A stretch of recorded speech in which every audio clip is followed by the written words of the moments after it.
Well, hello and welcome to the Profit Express. I'm Tim Healy. I'm inviting you to join me each and every Wednesday so you can be prepared to win the battle for business. Now, listen, I know you're out there. You're closing deals. You're making money. You're turning prospects into profits. So I've got to make it worth your while. That's why I have on the kinds of guests that you can listen, learn, and earn from. Today's guest, no exception. It's yours truly. That's right. And it's a very special show. It's my kickoff show for a brand new year of 2023. And I love the first show of the year. I love this time of the year because here we are, January, it's 2023, and you are looking at a blank slate, a blank canvas full of opportunity.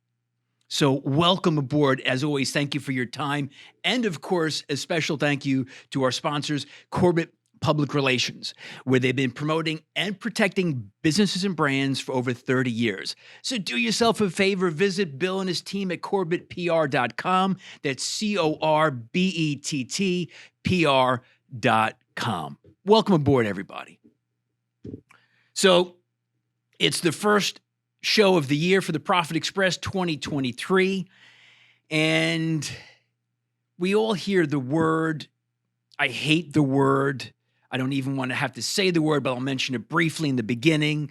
It's the New Year's resolution. And we're not going to talk about resolutions because resolutions, there's a lot of research out there, they have a success rate of anywhere from about 9 to 12%, meaning somebody who, declares a New Year's resolution in January, only about 10% are successful 12 months later. So the fail rate is about 90%. So we're obviously not going to be talking about resolutions here on the Profit Express. I don't want to talk about those whiny half-ass resolutions. I want to lose 20 pounds. I'd like to grow 10% this year in my business. No, because if you still haven't lost that 20 pounds and you're still struggling to increase your business by 10%, then obviously something is not working with these resolutions.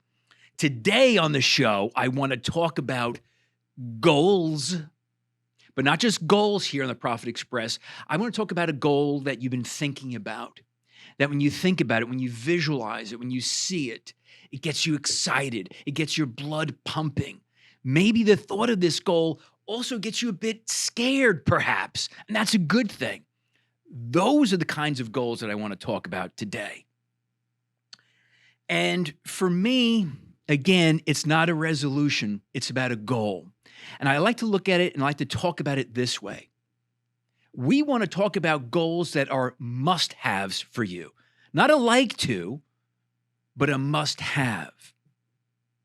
There's a big difference between something you'd like to do and something you must do. Because those things in life that you must do, they get your attention, they get your time, your energy, and your resources. So I want to talk to you today about those must-have kinds of goals in life, whether they're personal, professional, financial, relationship, I don't care, it doesn't matter. So there's two things I want to share with you to kind of set the table and provide some tools and some strategies, some mindset, some motivation for you as you embark on the blank slate that is 2023. The first thing that I want to talk about, I'm actually going to revisit here. I've got a screenshot of the book, The Big Leap. The author is Gay Hendricks, New York Times bestselling author, many, many books. I had him on this past February 28th. And I've read a lot of books in the self-help genre, if you will.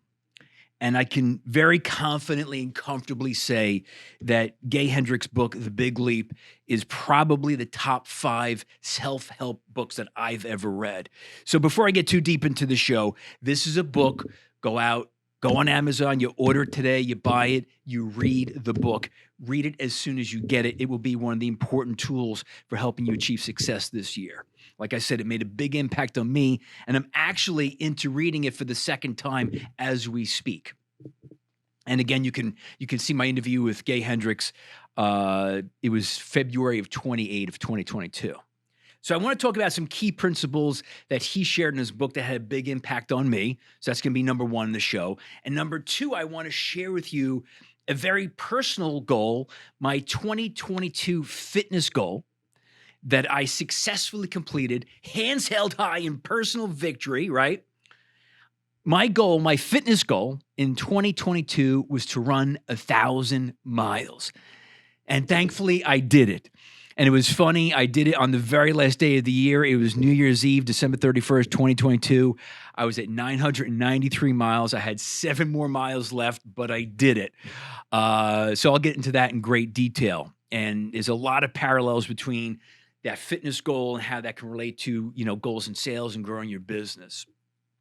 So that's the premise. That's the agenda for today's show. So let me start with, again, the big leap, which to me is going to be a great resource for you. Again, I highly recommend it.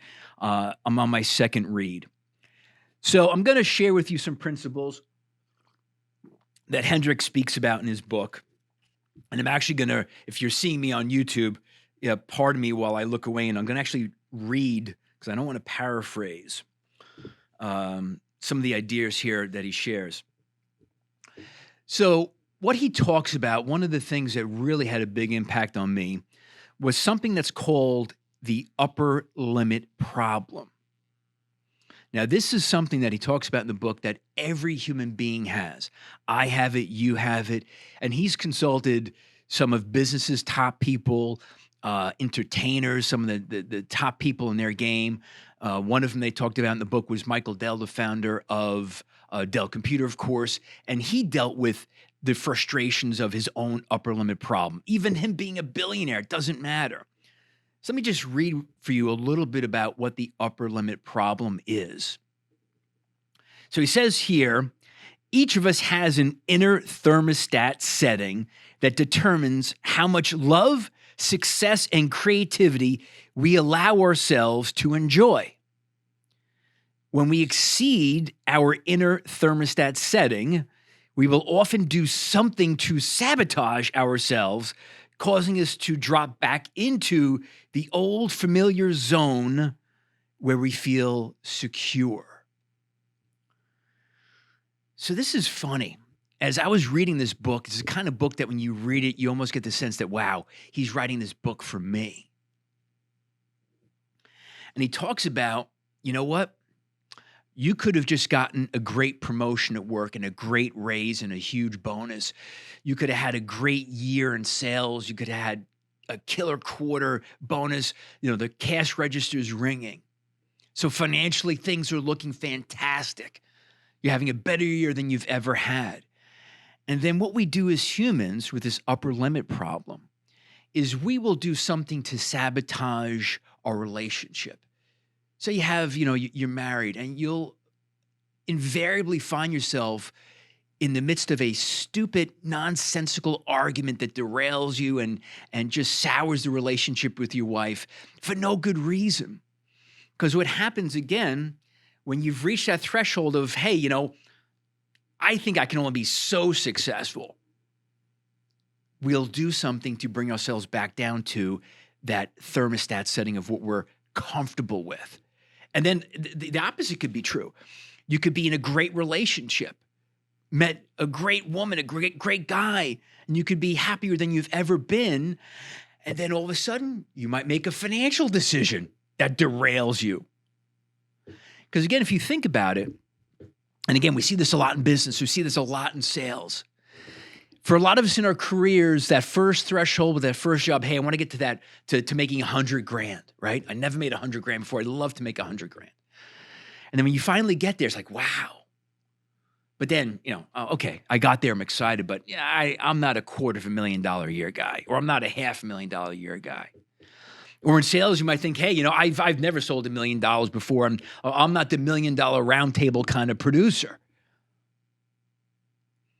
So it's this upper limit problem that we all have. It's that thermostat setting that Hendricks talks about in his book.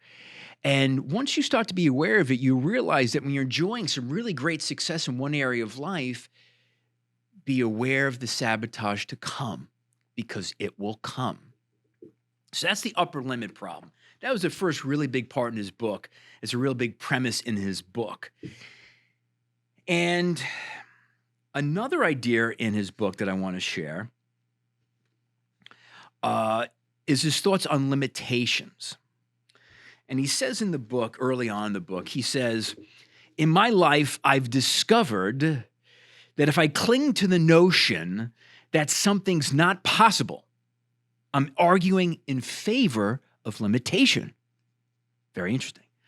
And if I argue for my limitations, I get to keep them. Man, and I underlined that, I highlighted that in the book. That really got my attention. That got me thinking.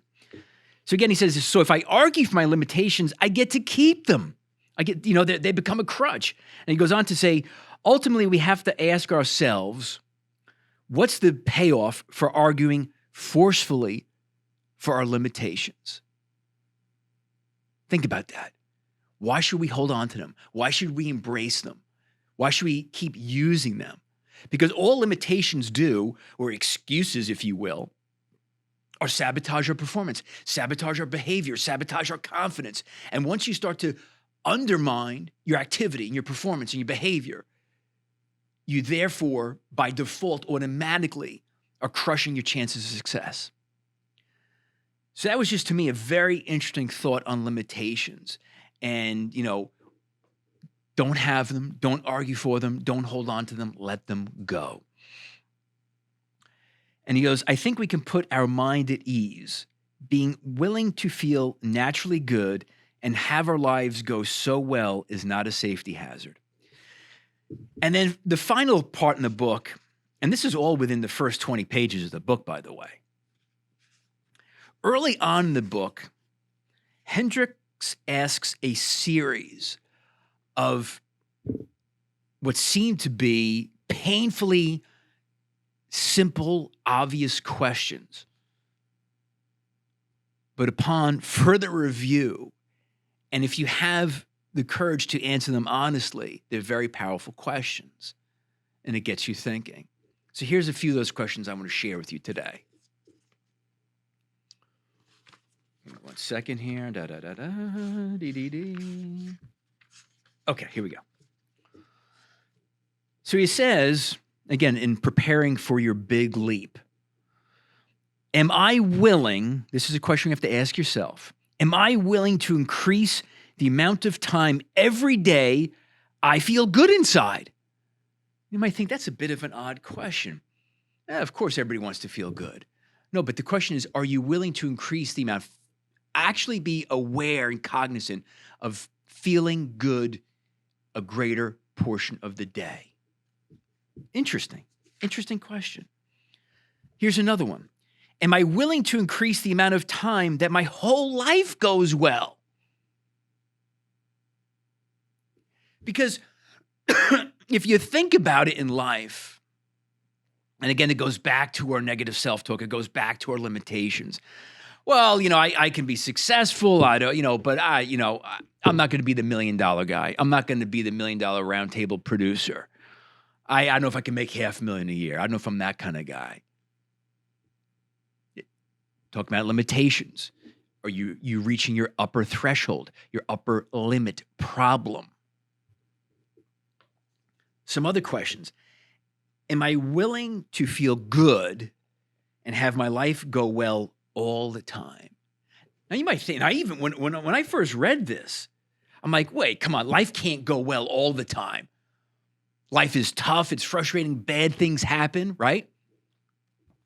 But he specifically asks, am I willing to feel good and have my life go well all the time? Again, excuse me. Very simple questions, but they get you thinking. Are you willing to embrace success? Big time success. Success that you never dreamed possible. Why not? Why does Michael Dell get to be the founder of Dell Computers and become a billionaire, but you aren't? I don't know. Do you have it within you to say yes to feeling good and successful all the time? So again, Hendricks' book, The Big Leap, got me thinking about success and limitations and how we approach success and our behaviors and our activity on the journey to success in a very different way, in a way that I've never really encountered in all of the self-help literature I've read over the years. And like I said, I've read a ton of books. So strategy number one for you watching and for you listening today in the Profit Express as we are at the very beginning of a brand new 2023, a blank slate, blank opportunity, blank canvas, completely open opportunity. What are you willing to embrace this year? What kind of success are you willing to get behind? Are you willing to say, yeah, you know what? This is my year.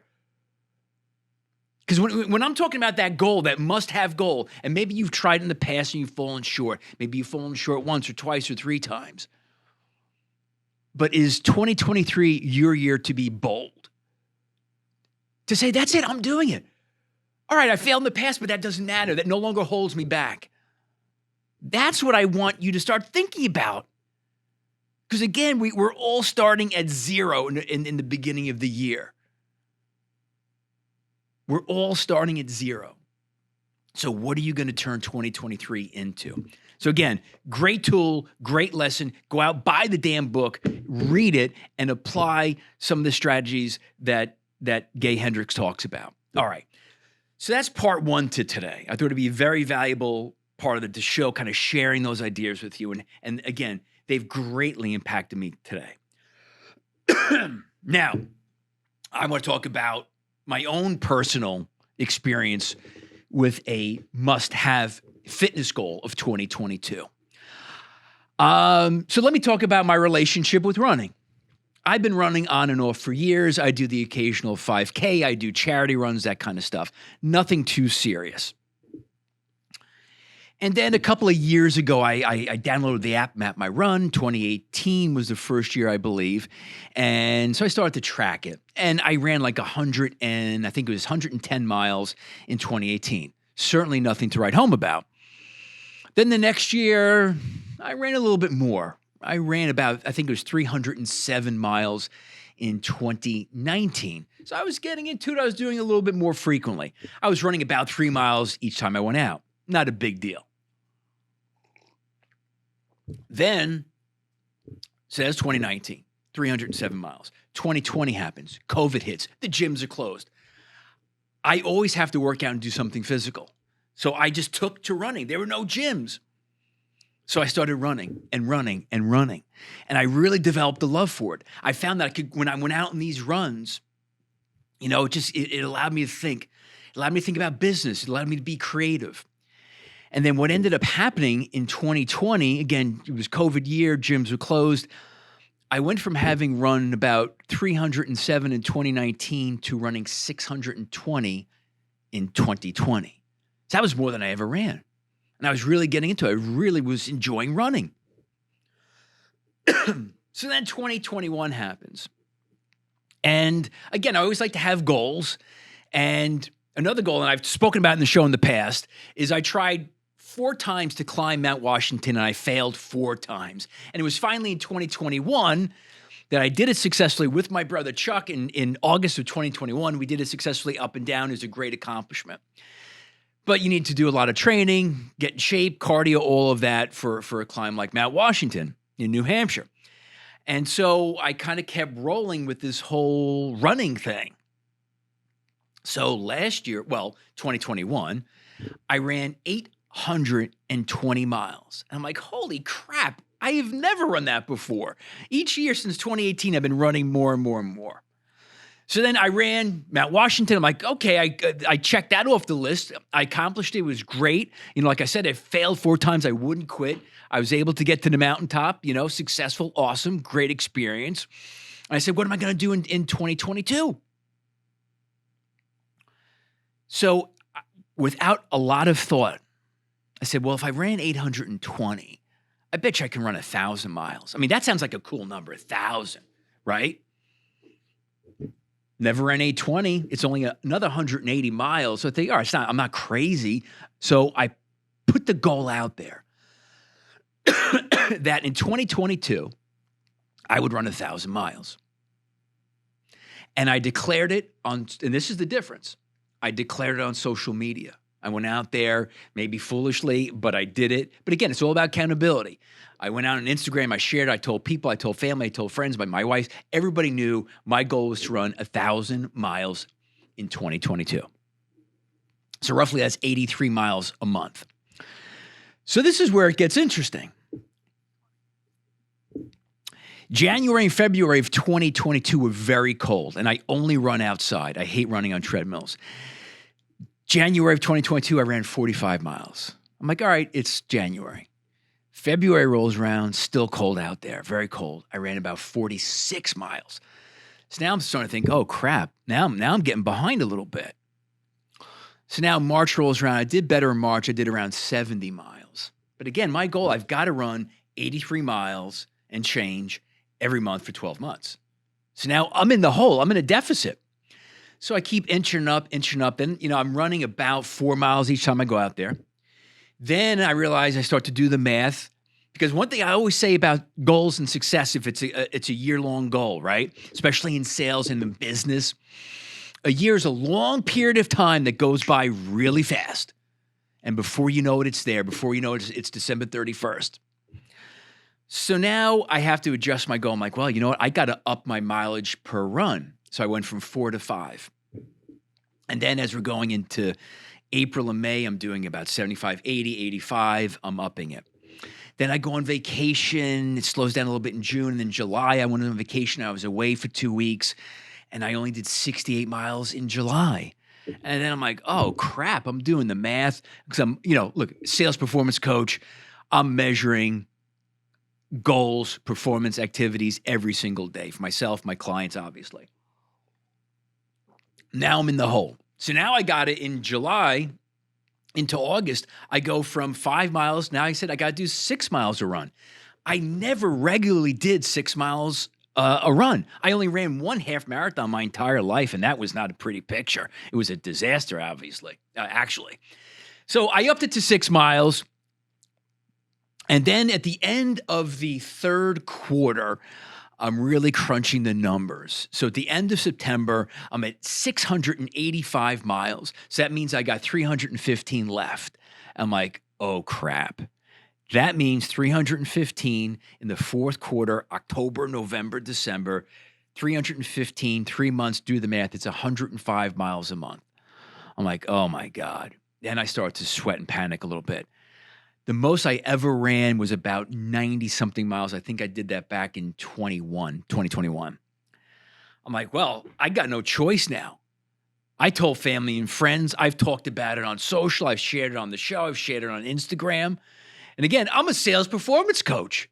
I've talked about it to my clients. I couldn't fail. So not only was this a must-have personal fitness goal, but this became a business goal, a professional goal that I did not want to have egg on my face and look like a failure. Not an option. So, okay, 105 miles, October, November, December. So October, I go all out. I hit it hard, balls to the wall. I do 120 miles. Never did that much ever before. Felt great. Then November, because I ran so much in October, I slowed down a little bit. I did about, I think it was 105, 104. So then that left me with the math in December of this year, obviously. It was like 103 miles. So there were a number of setbacks throughout the year. Like I said, January and February, very, very cold. I was behind. The summer vacations, I got behind. Then I had to up my goals from 4 miles to 5 miles, 5 miles to 6 miles. And I kept pushing limits I'd never really encountered before. But I really didn't think about it too much. I said, well, got no choice, got to do it. And I just went out and did it. Laced up, went out and did it. And there were rainy days, but you know what? I was running out of time. So I had to end up, running like 16, 17, 18 miles, 18 times each month, those last 3 months, to make it up, to do the math, right? So December hits, I got 103 left. First 2 weeks start out pretty good. Then I got my ass kicked again and I got sick. But like it wasn't COVID, but it was, I don't know what it was, the sinus. I was coughing, couldn't sleep for basically a week. I couldn't run. So I lost 5 straight days. Then when I went out, I said, I got to start going out. The first time out, I think it was like December 15th or 16th, I ran 2.5 miles. I just had to start logging miles. Then I ran like 3.5 miles and 4. Then I started to feel better. And then I was doing 5. Then I had to do 7 and 8 to kind of make it up. So here we are. It was December 30th. I was at 987. So I had 13 left. I did 6 on the 30th. So that brought me to 993. It left me with 7 miles on New Year's Eve, December 31st. 7 miles to get to the 1,000. So I knew no matter what, if I had to crawl, hobble, whatever it was, I was going to cross the finish line. Hands held high in personal victory. I did. I ran an official 1,000.2, just had to do a little something extra, 0.2 miles.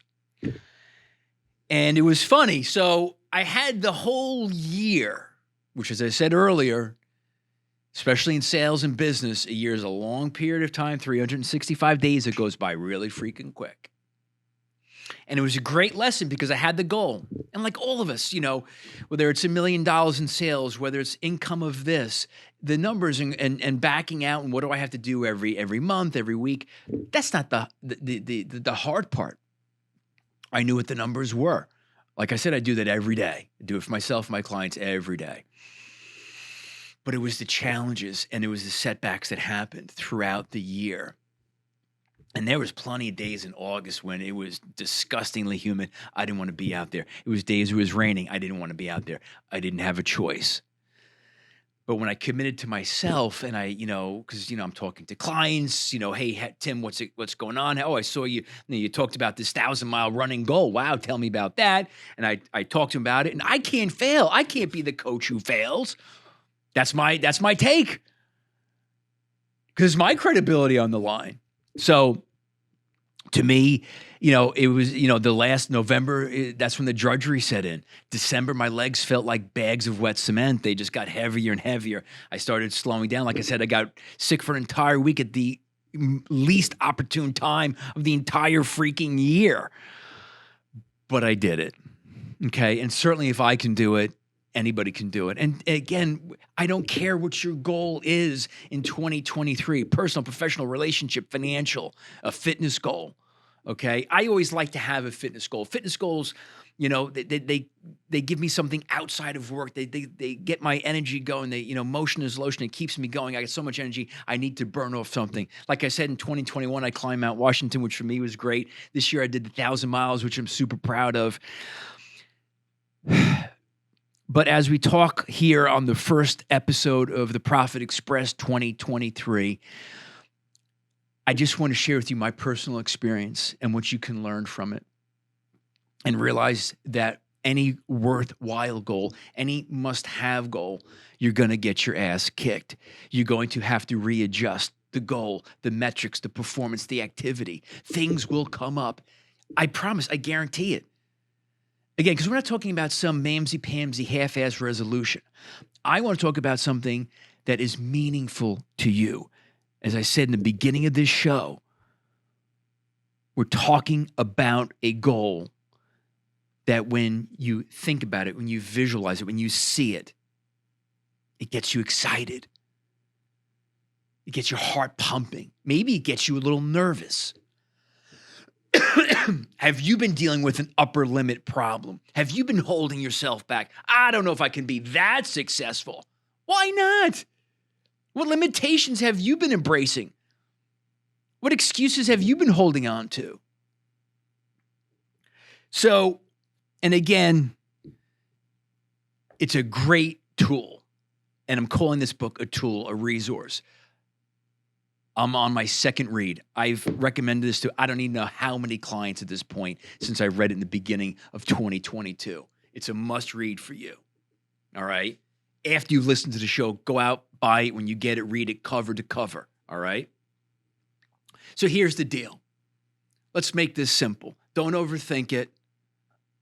All right. Don't complicate it. If you have that worthwhile goal. And maybe you've tried a few times and you failed, like I did with Mount Washington. It took me 5 times before I got it right. Okay, but I would not quit. So whatever that goal is, right now, pen, okay, get some paper, write that goal down now. Sign it, date it. That simple act alone begins your accountability, number one. Do not wait. Great show. I loved it. Tim's story was great. I'm going to check out some Netflix. I got to go. I got to return this email. I'm going to have lunch. Do it now. Write the goal down. Detail the goal. Put your name on it. Sign it. Date it. Then answer another question to yourself. What will my life be like 12 months from now when I am in the possession of this goal? What impact will it have on me personally, professionally, financially, in my relationships? How will it change my life? Write that down. Be specific there. What will it mean for you? Don't delay. To delay is to abandon. Don't do it tomorrow. So write it down. Be specific. Date it, sign it. What will my life be like 12 months from now when I'm in the successful possession of this goal? How will my life improve? Then, here's another step. We're talking about accountability. Share the goal in detail with a family member, with a friend. Be bold like I did. Again, I just went on social media and said, hey, I got a goal. I'm going to run 1,000 miles in 2022. Never did it before. I'll figure it out. I ran 820 the year before, 180. I think I can do it. Wasn't a crazy goal, but it is a little more than I thought. You're writing it down. You're sharing it with friends. Share it on social. Hold yourself accountable. Now, here's the thing, though. That goal of running 1,000 miles meant a lot to me. That's why I was able to keep running every month for 12 months. If that goal didn't excite me, I probably would have bailed. That's the truth. So as you are about to embark on 2023, the blank canvas of opportunity that is a new year, choose wisely. Again, don't choose some half-ass thing that would be nice. Choose something that's a must for you. This is something I got to do. I got to have this. Not something I'd like to have. That's wishy-washy. This is bullshit. Something that you must have, because that gets your time, your energy, your focus, your passion, your resources. Because when it gets challenging, and it will, what will get you through? It's just what that goal means to you. If it's a must-have, and you know just how amazing it will be when you were in the successful possession of the goal, you say, hey, I'm doing this. I'm getting through this. Just like when I was in the doldrums, when I had to up my mileage. Because I was, I had myself in a hole. And then the fourth quarter, I was really in a hole. But it didn't matter because at that point, it was the point of no return. Because it went from being a fitness goal to a personal, professional goal. I was not going to fail. And it was funny. The last 3 miles of my final 7 on New Year's Eve, it just became so emotional for me. I don't know what it was, but knowing that I was going to cross that finish line because I had 3 more miles left, the feeling was that 3 miles. And again, I was running pretty slow. I was running about 10 miles a clip. Not too fast, okay? If you're a runner, it's not too fast. But that last 3 miles, for whatever reason, brought everything together for me. And it made everything worthwhile. So, as always, thank you for sharing your time with me today. I promise you one thing. If there is that must goal, personal, professional, financial, relationship, doesn't matter. You know what it is. The goal that excites you. If it doesn't excite you, it's not right. If it doesn't get your heart pumping, it's not right. If it doesn't scare you a little bit, it's not right. So once you've identified it, write it down. Be clear. Be concise. Then answer the question, what will my life be like 12 months from now when I'm in the successful possession of this goal? How will it improve personal, professional, and financial relationship? Write that down and be specific. Sign it, date it. Tell a friend, tell a family member. Share it on social. Create some accountability. Because one thing I'll promise you, when you're in the pursuit of this goal, and again, 12 months is a long period of time that goes by real quick, and before you know it's going to be December 31st. But if you stuck to it, you didn't quit, and December 31st is coming, and you're like, I did it. And then you get to be hands held high in your own personal victory. I guarantee you the feelings will be incredible. It will be a learning experience. So this is the Profit Express. I love talking success and goals and mindset. Thank you for sharing your time with me today. Be on the alert for great shows like the one today, if I do say so myself. Follow me in the show on Instagram at The Profit Express, on YouTube at The Profit Express channel. Subscribe, give us a like, a thumbs up, et cetera, yada, yada, yada, all that good stuff. Spotify, Facebook, and all the rest. And until next time, together, let's win that battle for business. Let's be bold in 2023. It's The Profit Express.